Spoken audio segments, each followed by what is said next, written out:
Hi, this is Sophie. In this video I would like to show you how to paint a pretty princess crown with jewels and flowers. Before painting the 3 jewels at the center of the forehead, I placed 3 pairs of dots to determine the top and the bottom of each jewel. This helps me to see right away if their size is appropriate to my model's face and if they are nice and symmetrical. I then paint 3 diamond shapes by joining each pair of dots with 2 thin curved lines. I am now filling out the 3 diamond shapes with a light lavender color. In case you don't have this color in your kit, that's no problem. Just mix a little bit of purple with some white. And just in case you're wondering, I am right now using a small round brush, number 3. I now switch to a nice gold face paint color, and I am outlining each diamond shape with a thick line. Some gold colors have a thin consistency and leave a somewhat transparent coverage on the skin. So if necessary, apply a first coat, let it dry for a minute or so, and then apply a second coat over it because we need a thick coverage for this design.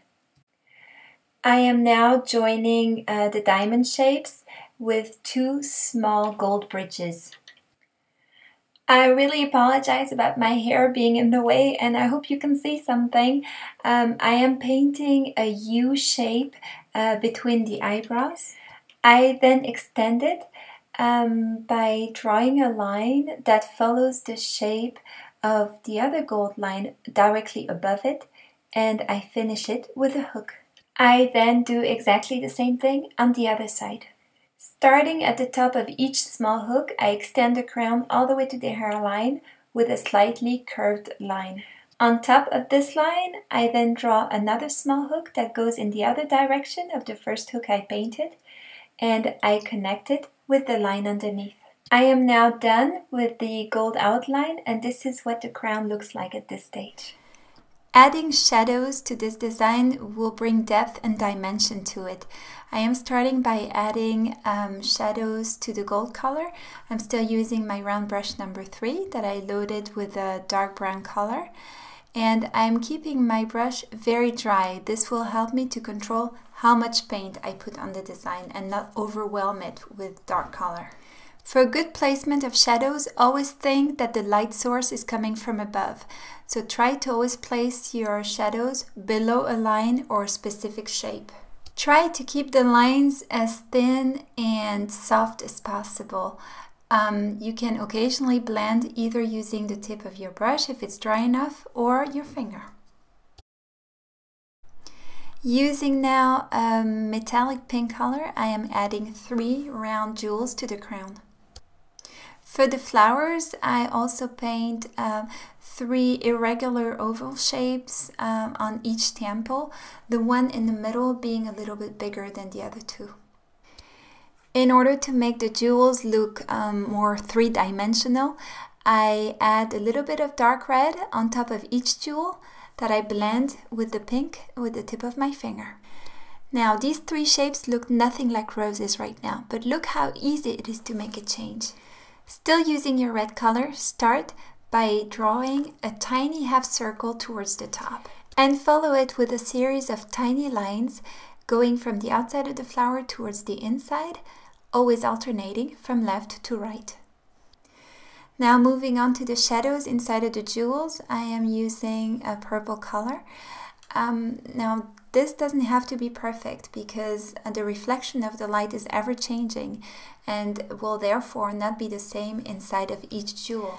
All you need to do is create a sort of triangular shape on the top and the bottom of the inside of the jewel. I don't know if this makes any sense, but you can see what I'm doing on the video, and trying to achieve a nice blend towards the center of the jewel. Depending on the contrast you're looking for, you can go ahead and add a second coat on the darker purple area towards the top of the jewel. Painting the flowers or the roses on the side of the face is optional, obviously. To be honest with you, if I would do this again, I'm not sure I would add them. But if you choose to paint them, I would suggest you also add a few leaves in light and dark green so that the roses don't look too isolated on each side of the face. Oops, forgot to turn on the camera, but this is what I just did. I placed 2 dots on the top right hand corner of each jewel, a bigger one and a smaller one right next to it. Initially, I actually wanted to stop right here, but then I realized that the design was a bit pale, so I decided to add these thin black lines to add more contrast. It was a little bit scary to paint them because I was afraid to turn this mask into something heavy and dark, which was not at all my purpose. I think in the end it turned out okay, but obviously I let you be the judge and decide if you want to go with this step or not.